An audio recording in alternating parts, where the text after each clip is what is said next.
the hole in the toilet on the spacecraft is small, so you practice and you make sure it goes in there. But every now and then, you could have an escapee, and that's not something you want to deal with in a small little capsule. What happens when you have a baby Ruth that's escaped, though? What do you do?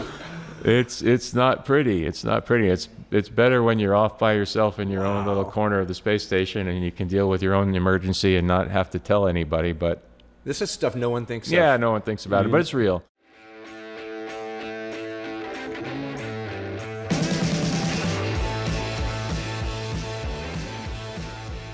Hey guys, welcome to a brand new episode of Yall-itics. We're on the road for this episode, and we do not often talk about resumes on this show because ours is so light. Yeah, but so we don't like to bring that up. No need. I mean, we could skate through it pretty quickly, but we're going to talk about a resume today of our guest, which pages is long, and all of it's unbelievable. Amazing. Yeah, the first 10 minutes of this episode is going to be his resume, just the highlights of it here.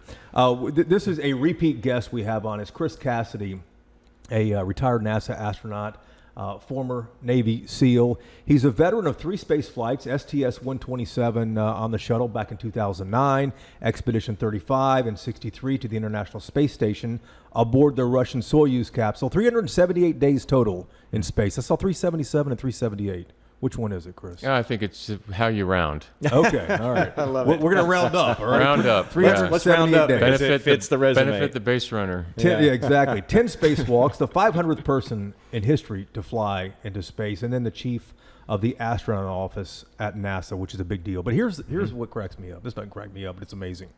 Before NASA, he had an accomplished military career. Yeah.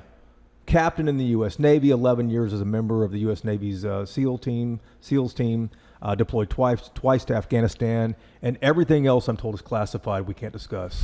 I would imagine that's probably correct. Chris, welcome back, man. It's good to see you. Yeah, good to see you guys. Thanks. Thanks for having us. Exciting week in the space travel. It's a big week in space travel, isn't it? It is. People are getting excited about this, those who've been watching it. But, Jason and I were talking about this. So we're getting ready for this Artemis II mission around the moon and back. And it just feels like this hasn't gotten a lot of discussion. Like, you don't hear about it. You don't, see it constantly on TV. And well, it's there's a whole shocking. lot of other things that distract our nation right now. So it'll be great to have a positive thing that can be highlighted. Can you talk a little bit about that? Because, we've talked before about how this is one of those things that, as divided as we are, and this is a very polarized country, this is one of those things that people can still rally around, no matter what their stripes are. The space program and these achievements and the being daring enough to dream something really big and to actually pursue it. Yeah, exactly. And I mean, space travel does that. We're still partnering. We were talking before the show started. We're still flying with the Russian colleagues, Russian cosmonauts. We're still partnering on the International Space Station. In my opinion, space travel is one of the unique things in our world that can do something like that and pull countries together that are having odd times on the ground in normal life, but space travel transcends all that and allows people to get along and work together in harmony. And I think ultimately when people are marching around on Mars, it'll be multiple countries doing it together, and that's how we'll be successful in that type of big endeavor. And the first step there is this week going around the moon. Is that going to happen in our lifetime, marching around on Mars? Yeah, I think so. You think so? I do, yeah. People joke internally that Mars is always 15 years away, because technically we could do it, but you have to throw substantial money at it. We have to be committed as a nation, and not just one nation. I firmly believe it's a partnership as multiple nations, and that's a lot. That takes a lot of focus, a lot of diligent planning. Everybody's capable of doing it, but there needs to be a function that forces it, and competition did that for the moon in the 70s, and to some degree it's doing it now. The Chinese have some plans to get to the moon, and so we certainly don't want them to beat us back there. So it's driving it a little bit right now. So I don't know, but to answer your question, yes, I believe we'll see people walking on Mars before the three of us leave this planet. Wow. And let's lay this out, what's happening with the Artemis II mission here. So people might be listening to this and say, well, what are you talking about? We have, people in space right now aboard the International Space Station.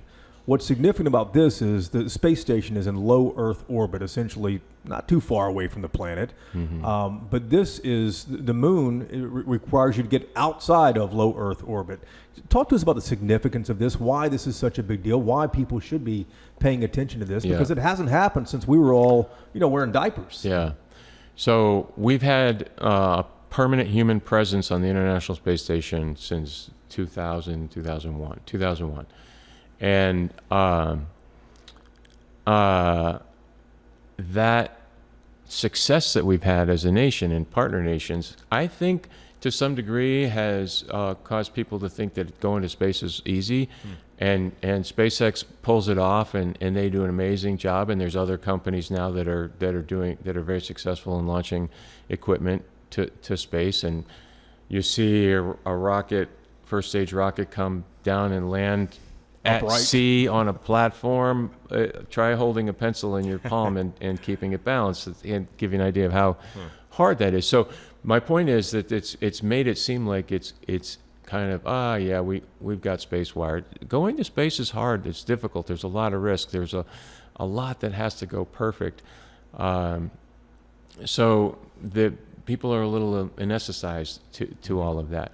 Now, getting to the moon is significant in the complexity higher than going in low Earth orbit. Low Earth orbit's about 250 miles above the surface of the Earth, and the moon is about 250,000 miles from Earth.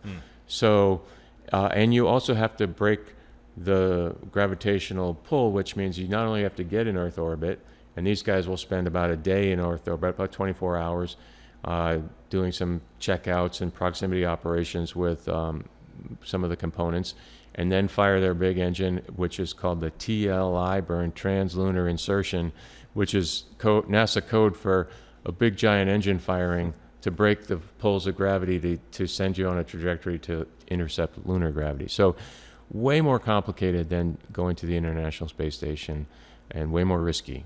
And we talked a little bit about Mars, and there are people who go, well, why don't we just go do that?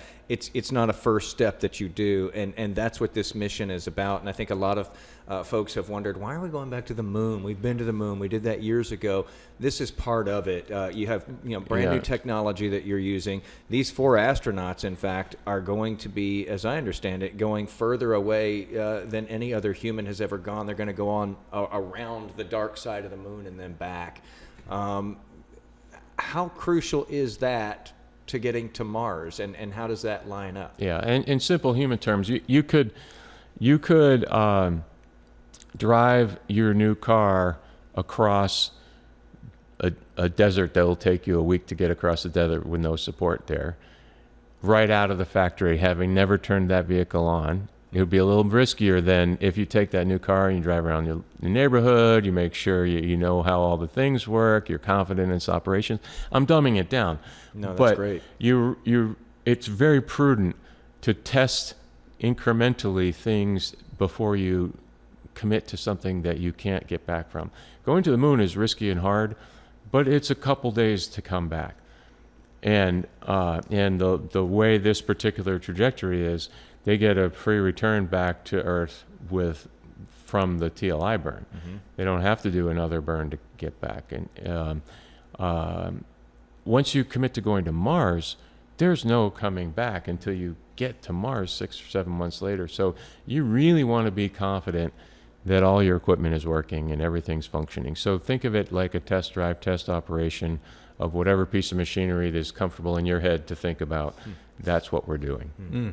And so the Artemis II mission is a test flight. So they're not actually landing on the moon. They're just going to circle it a few times here. But talk to us a moment about the International Space Station. I've heard for years that, its useful life is almost done. It's going to be 2020, then 2025. Now I think it's 2030 is when it's supposed to be decommissioned and sent back onto the controlled re-entry back into the Pacific Ocean. When we talk about the Artemis II flight, what's the whole purpose of this? Is it it's not to find landing zones, but what's the whole purpose of it? Just to test the rockets, to test the engines like you were talking about, to make sure that we're solid on this before we actually put a space station on the moon? Same type of concept as Apollo had incremental plans to get to the lunar surface. And if you remember, Apollo 8 was the famous mission that went around the moon, very close to it, but didn't land. And they took that first famous photo of Earthrise coming up from the lunar orbit. Very same concept. It's testing, and there's some key pieces that need to be successful. The rendezvous in low Earth orbit and that's what they're testing on those first 24 hours, and then testing the life support system. Life support system is a huge part that needs to be kind of put through the paces, and certainly they're testing life support systems as they live in there for those 10 days of the mission. And but the whole the whole idea though is when the ISS, the International Space Station, goes away, the idea is to put a space station on the moon, right? So there's been some different concepts throughout the last couple of years, and just last week NASA announced a new program called the Ignition Program, and I quite truthfully need to do a little more self-digging and understand every step of it, but it involves many flights, many sorties to the moon with rovers and data collection, and then ultimately more people and incrementally building up to the point where we have a lunar presence on the surface of the moon. Prior to that, there was a concept called the Lunar Gateway, which was analogous to the International Space Station, but in the orbit of the moon. And you do like elevator rides. If when you go to the lunar surface, you go down, spend a couple hours, days, I don't remember, and then go back and do your real living in lunar orbit. They've NASA's just now announcing, like a week ago, we're scrapping that Lunar Gateway, lunar space station concept, and going all in on lunar surface. So I need to get smarter on it myself, but that's generally the concept. But that's a big deal to think about. This isn't, this is 250,000 miles away. Yeah. This is not just a quick shot up, 250 miles up in low Earth orbit. Yeah, it sure is. And you're going to need all kinds of trades, in my opinion. You're going to need plumbers, electricians. You're going to need people that can get after it with a shovel and operate heavy machinery. So on the moon? On the moon, yeah. It's interesting to think about it. I don't think they're not going to. It'll change the paradigm of astronaut selection, in my opinion. It's not going to be all how so? PhD researchers. I don't think. You need smart people, but you also need people that know those technical skills. And everybody's trainable on everything. So it'll be interesting to see what the astronaut Corps looks like in the out years of lunar operations. Yeah, because if you're building a community, you're going to need all of these different skills. You need all the stuff, yeah. And especially in an environment like that. Can you talk a little bit about, so you've been an engineer on a flight into space, you've been a commander. When you look at this one, and I'm sure you've read up on this and followed this, you know the 4 astronauts personally who are going to be on this mission, the 3 Americans and 1 Canadian. With that former background as the engineer on the flight or the commander, what do you think is the most challenging aspect of this when you think as an engineer, or when you think of it as a commander in charge of it? I think the technical things, they're well trained. Mission Control's well trained. They've gone through at least about 4 years, if I recall correctly, of training as an integrated team, the ground teams and the crew. So the technical stuff, it's a challenge. It's hard. The machines are going to throw curveballs at you that you don't know what it is yet. I think, so that's all to say, I think the biggest challenge is not that. It's knowing that the world is watching with awe and excitement as you leave, as that rocket lights, and every call you make, people are listening to. That's pretty heavy stuff, and the 4 of them are super professional and super squared away, and couldn't have better for to do this mission. But it's interesting to think about, and if we know now how the world listened with bated breath to Neil saying those initial words as he stepped on the surface, and now these guys aren't walking on the surface, but it's been a long time since we've had people seeing the moon closer than they're seeing the Earth. And it's just really cool, and to think about what that means to the humans. That's funny that you say that, though, because I would think that you would be overwhelmed with the technical aspects of this, and that once you leave Earth, you would almost just put all of those people there out of your mind, and you wouldn't be thinking about, this is a big deal, and we got to get every single thing right because everybody's watching. Yeah, they're definitely focused on the procedures. Don't get me wrong. I'm not saying that they're willy-nilly kind of winging it to the moon. They're certainly focused on every switch throw, every piece of telemetry. That's part of the deal of being an astronaut. Yeah. But there's other parts of it too that occupy little slivers of your brain that are pretty significant. Wow. The space shuttle's retired for folks who may not have kept up with this here, but can you talk about how different the Orion spacecraft is compared to the space shuttle that people may be really familiar with over the last several decades? Yeah. So just basic architecture, the space shuttle, a winged vehicle with landing gear. Why do you have that? So you can land on a runway. When does that stuff help you? The moment of touchdown. So you're carrying a lot of weight and a lot of equipment and a lot of systems that are only of use to you for one time. A big part of it, landing, you want to do that successfully, but it's a tiny portion.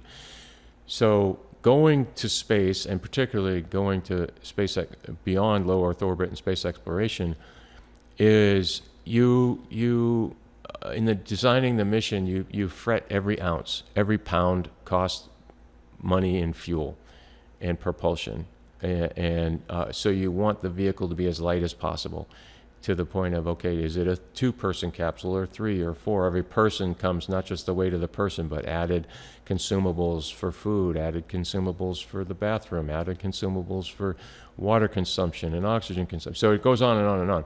So it's this trade-off of how big can we make it, and what's the mission? If you can then scrub a big portion of weight, wings, hydraulic systems, landing gear, you're better off. Payload. And oh, by the way, the guys with slide rulers in the 1950s and 60s nailed it perfectly, that the heat shield is pretty much the best way to keep the crew safe. We saw it on the space shuttle. The wings need to be very robust on the leading edges of those wings, and they had thermal tiles. Well, foam came off the tank, and you think, how in the world can a piece of foam crack a hard structure? Well, at very high speeds, there's enough energy and a lot of things to do damage, and it did. So, but this is a capsule. You guys, for years, were in a space truck, essentially. Yeah. This is going back old school, but this... Yeah, this is a smart way to do it, huh? Old school's one way to think of it, but I don't think of it as old school. I think there's ways you can design something, and the capsule form is very pure and robust in nature, because you can tumble through the atmosphere. It'll right itself into the right correct orientation. The shuttle could go out of control if you have the top side going into the atmosphere first. You have no chance. So you put a lot of safety and redundancies into the system when you go with a capsule, and then it's just a matter of how do you angle the sides. I mean, I'm not a design engineer, but I do appreciate the elegance of a capsule, and I'm in awe that guys and girls with calculators that could, they were better off doing longhand division on paper and slide rulers got it so perfect back then. It and really then when does you give have you- it, I'm sorry. And one other thing about the capsule design is that you have to that requires a parachute. And so then that's how you get your safety with landing, is redundant parachute systems. In the water somewhere. In the water or land. That's a trade-off decision too. And the Russians choose to land on land. The nice thing about that is once you land, the mission is over. You're done. It's a more severe landing. It's a higher impact G-load to the people and the equipment. Whereas if you land in the water, it's a little softer. But guess what? The mission isn't over till you're safely on that ship. They pull you out. And anything can happen in the ocean. So when you landed in the Soyuz, You came back on the Soyuz, right? Obviously. I did, I mean, you guys land in what, Kazakhstan? Is that where Middle of lands to? nowhere in Kazakhstan, yeah. How is that, like a car wreck? Are you hitting the ground at 50 miles an hour? What is that Not like? Do you have- 50, but maybe 25. It's Okay. Think about driving a Volkswagen Bug into a brick wall at 25 miles an hour. You're not going to die, but it's a pretty good hit. So that you're strapped in, your knees are in like a cannonball position, and there's cargo straps over your knees. You're in this very tight position because that's kind of safest for your body. And then the seats, which are cocked down for most of the mission, get released right before landing, and they go up on these spring-loaded systems. And the liner of your seat is this honeycomb aluminum material, so that your body scrunches the honeycomb when you land. So there's several ways the energy is dissipated, but the energy is there. It's real, and you hit. The procedure even says, cross your arms, close your teeth, and make sure your tongue is not in your teeth. Oh, jeez. I didn't know the word for tongue in Russian, and when we got in my first simulator, I'm like, hey guys, what's this word right here? And my crewmate was like, You don't bite it off, right? You don't want that between your teeth. Somebody probably learned that the hard way. Yeah, at some so point. it's That's why it's there in the for a regulations, reason. right? Let's talk about this brings together, this Artemis program is bringing together all kinds of bedfellows here, because for a long time it seemed like we were, is it going to be SpaceX? Is it going to be Blue Origin? Jeff Bezos, Elon Musk. This kind of brings all of them together, NASA, Boeing, Lockheed Martin, just tons and tons of players. This is, as you said, a very complex thing to do, and you almost need all hands on deck here. But I think for so long we were watching this race between these different private companies, wondering who's going to be the one, and it turns out it's all of them. Yeah, low Earth orbit is an area where there's viable business cases for private companies, whether it's launch services, satellite service, communication kind of world. There's plenty of business cases, and companies are having great success and making money and advancing technology and all those things. Going to the moon, and certainly to Mars, is much more complicated, and I think a little harder for an individual business to have a successful money-making business. Ultimately, business is about returning money to stockholders or not bleeding money. And so those longer, harder, deep explorative missions, in my opinion, you're going to probably see this combination of multi-companies having different contracts, and the government sort of being the integrator of all those contracts. And so it's still our nation's commercial space industry working hard, just kind of packaged in a different way. Yeah, we talked about the moon, you mentioned Mars, and you mentioned this earlier on about China. But I'm curious whether you think that this focus on the moon first, and it's a stepping stone to get to Mars and get that. But is this really about science, do you think, or is this geopolitics and trying to be first back to the moon? Well, or is it both? We'd be fooling ourselves if we say that geopolitics doesn't play a role in it. These kind of costly, expensive things span election cycles. They cross political ideologies, so they're hard and complex and emotional things to get behind. And they need a forcing function, in my opinion, and I think geopolitics is that forcing function. You've never seen this view that these people are about to see, these 4 astronauts. What are they in for? When you see Earthrise, as they call it, when you're kind of on the other side of the moon and you see Earth come up over the moon, where we're used to seeing the moon coming up over the horizon. What are they in for? Just kind of struck by the beauty of Earth. Even in low Earth orbit, I talk about it often when I'm giving public presentations, but you just see our majestic planet. You don't see the traffic on I-30 or 20 or whatever your favorite road is, but you see blue, green, brown, white clouds and mountaintops and all those things, and it's just our home. And the skinny little blue sliver that's the atmosphere keeping us all safe. And that's just from that 250 miles where you only see a portion of Earth below you because we're not high enough to see the whole thing. They're going to see the whole blue marble in one picture frame. And pictures are cool, but it's like showing your Grand Canyon trip to your friends. They're bored after the second one. Yes. But it was way more amazing when you were there and you're looking around like, oh my gosh, this is really cool. Same kind of thing. Are you envious at all of these guys on this mission? Yeah, I mean, all of us former astronauts, I'm sure, are. You know, I was glad when I was the chief astronaut that I didn't have to assign the four of them. That assignment came. That's the job of the chief astronaut, is to assign the crews. Why are you glad you didn't have to assign because it was like, who do you pick? And it's a big deal, and you want everybody to have the attention. Anyway, they're great, all four great folks, individual people as well as teammates. So they'll have a great mission. What's going through their minds right now? I mean, we're, as we record this, we are right before the first launch opportunity, a day away. What's going through their minds right now? So they had their thing called the wave across the ditch yesterday. So they're in quarantine, which now that we've had COVID, everybody knows what the word quarantine means. Wait, what's the wave across the ditch? Yeah, that's what I'm about to tell you. Okay. So they're in quarantine. They can't be seen by friends and family. Friends and family are there visiting to watch the launch. To keep the quarantine pure and keep isolation, there is a road that has an actual ditch on the side of the road, just like any road you've seen. And the families are on one side of the parking lot and the crew is on the other side of the road. So the road keeps the quarantine active, but that's the final time when friends and family, particularly family, can see their loved one before they go into the building and the whole launch sequence kind of starts.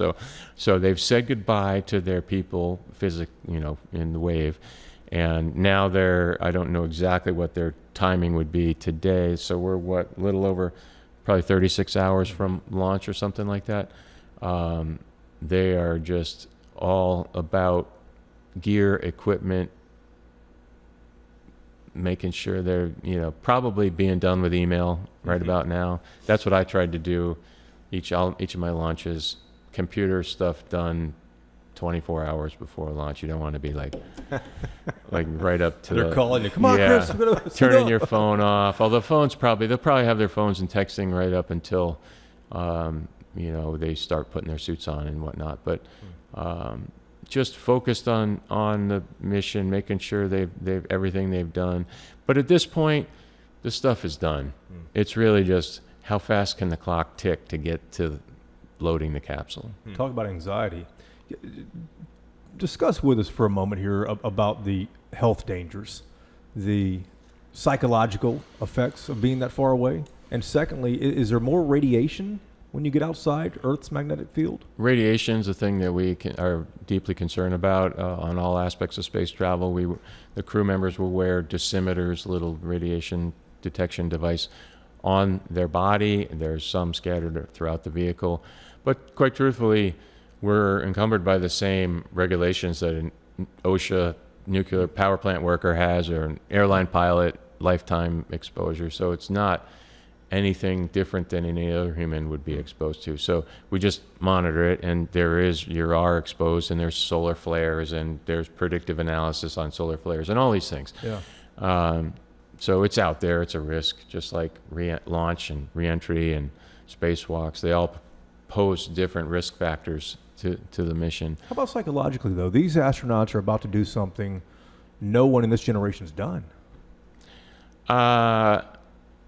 This is my opinion. Maybe it's the knuckle dragger military guy in me, but I don't think there's any big psychological thing to it other than what we talked about earlier, the fact that 8 billion people, well, there's probably some that aren't listening, but are listening to every radio call they make and watching the launch.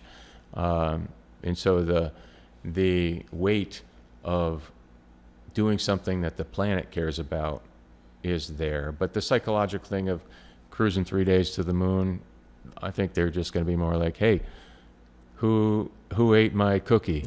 the real things that matter. Yes, exactly. Those kind of arguments really do happen. No, they in happen. space. Yeah, food is a big deal here and there, so it's like you want to eat what you want to eat. Do you solve your arguments differently up there?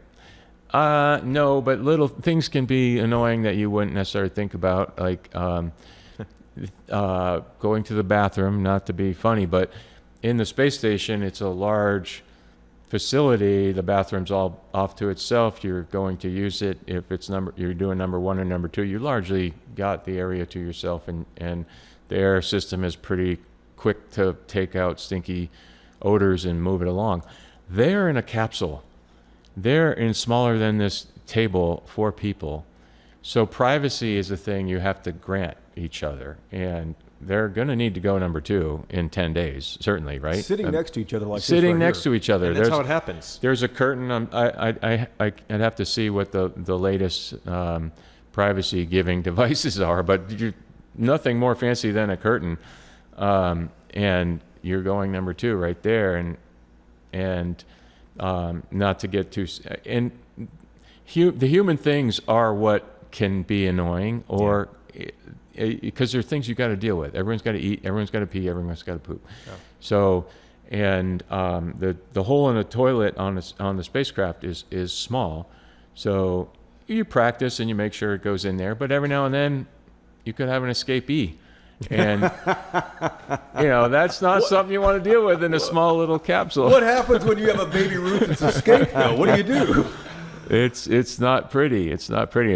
It's better when you're off by yourself in your own little corner of the space station, and you can deal with your own emergency and not have to tell anybody. But this is stuff no one thinks of. Yeah, no one thinks about it, but it's real. Yeah. But those kind of things, and I'm making light of it, but if somebody has a problem and their stomach's not well and they're using the bathroom 3 times more than everybody else and it's really smelly in there, that could make a third of the mission uncomfortable for everybody, and nobody's gonna hold that against it because you're just people, but still, it's a thing. That is such a great point. And again, it's something you wouldn't normally think of. Imagine, how close we're sitting. Come on, Wheeler, lay off the spicy food. Having to ask man. permission. Yeah. Jeez.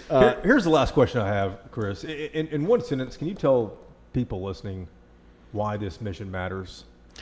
Why this mission matters? I personally think that space exploration unifies countries, and this mission is the first step in ensuring that we have space exploration integrated between multiple countries for a long time ahead of us, particularly when there's so much tension going on, Russia, Ukraine war, now with Iran, all the stuff out there. Space exploration can bring people and countries together. It's expensive. And there's always that argument like, oh, we have a lot of other problems that we need to fund. We need to focus on what's happening down here on Earth. What's the pitch that you make to people who think that's a lot of money and we could be taking care of a lot of things down here? Mm-hmm. I tell them they're right, and it's up for people that dole out the money, our national elected leaders, to determine where those priorities are. My opinion is that, it does do some economic benefit to the local areas where there's space operations, and that's all well and good. But there's this national pride aspect of seeing an American flag on a rocket, seeing American flag on the shoulder of 4 people in a spacecraft, and then seeing an American flag and a Japanese flag and a Canadian flag and European flags and a Russian flag all together cooperating. What's the value of that? I don't know. It's a little touchy-feely. It's hard to put a dollar thing on that and say, that's worth $4 billion of the $17 billion. You can't. It's up to each person to determine that. But I think that we as a nation would regret it if we watched other countries eclipse us in the ability to do successful space operations, and we took a back seat. And we all probably take for granted advancements that have come from the space program over the years that we have no idea came from the space program. And I would imagine that what happens in this 10-day mission is going to go a long way toward convincing people that, yeah, we should keep spending that money. And that's that pressure, I guess, that you were talking about of this has to go right, you know, because that's part of it, to keep people on board and willing to spend the treasure to get it done. Yeah, absolutely. My last thing for you, I would imagine that you can probably, I mean, I really would have liked to have been there for this launch. I used to cover the space shuttle launches in Florida, and those were impressive. Incredibly impressive. I can't imagine this rocket taking. It's an enormous rocket. Enormous rocket, yeah. You have to be able to just easily get tickets for this. Why did you decide not to actually go to this? So as a former astronaut, they did extend the ability to go, but we had other commitments kind of going along, and you didn't in this time frame, and it kind of in the last month or so slid into this week. So life goes on. I would have loved to have been there, but You'll watch it somewhere. yeah, I'll be watching. Will you be yeah. nervous? Yes, because they're my friends.